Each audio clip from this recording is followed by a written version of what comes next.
Hi guys, it's Kai, and today we're gonna rip my self-esteem a new one. I did a fun little poll on Twitter asking you guys if I should make a video about my ex-boyfriend or my terrible driving, and you guys decided a more gentle course of action would be best for my self-esteem's butt. So thanks.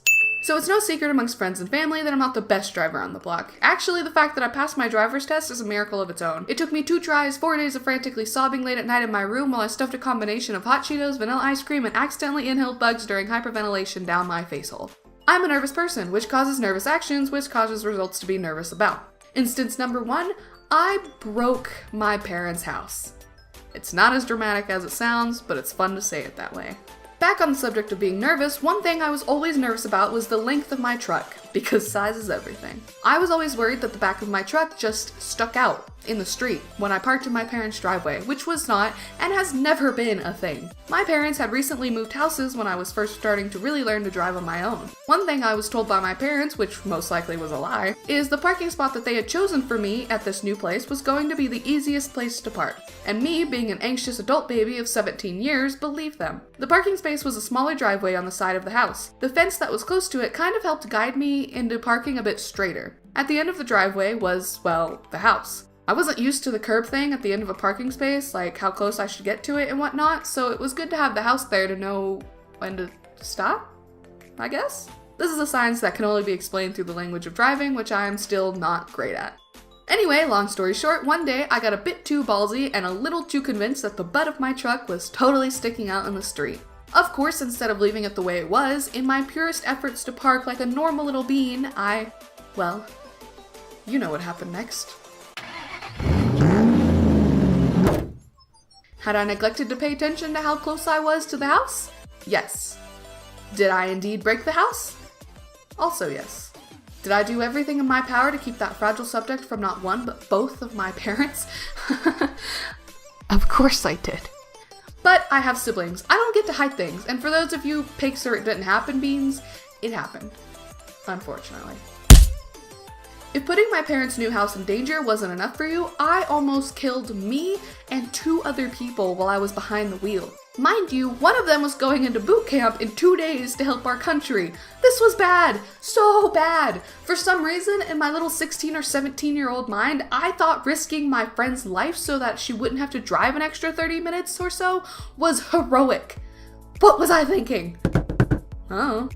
So as the story goes, a friend of mine, aka Shawnee, was visiting for a few days. She drove a very long number of hours to visit me and a few of her other friends. While we were hanging out, she suggested we go pick up one of her friends, who we will call Tom, from the next town over. You guys, I could barely park, let alone drive for longer than 10 minutes. If memory serves, this car ride altogether would be about 30 minutes. But I wanted to be cool and grown up, and I said I would drive so that she wouldn't have to. And you know what? It went great. For the first half. We got to the town mostly safely, picked up a friend, and began driving back. In the car, we chatted, and Tom had mentioned that his superior had actually told him not to get in a car right before boot camp, because bad things usually happen during those times. This is called foreshadowing. An alternative name for it would be, boy is given a prediction of girls' bad driving and doesn't listen anyway. Shortly after this conversation, I had just barely missed the turn to get back into my own town. Shawnee and Tom had said that it was okay and there was another turn up ahead somewhere. No, I can still make this turn, I said, stupidly, and then proceeded to take a sharp turn going 40 miles an hour. That's not good. My car slid all the way across the road and I had somehow managed to stop the car right in between 2 thick metal poles. One a few inches in front of my truck and one a few inches behind. I'm surprised my car didn't flip over. I'm surprised I didn't manage to bash the driver's side right into one of the poles. There are so many ways this could have gone terribly wrong. And you know what we did after that? After it was all established that my truck and my friends were okay? I pulled up from between the poles, took the road I needed to take, and we went to Walmart. And we walked around. I'm pretty sure we were all just trying to really take everything in.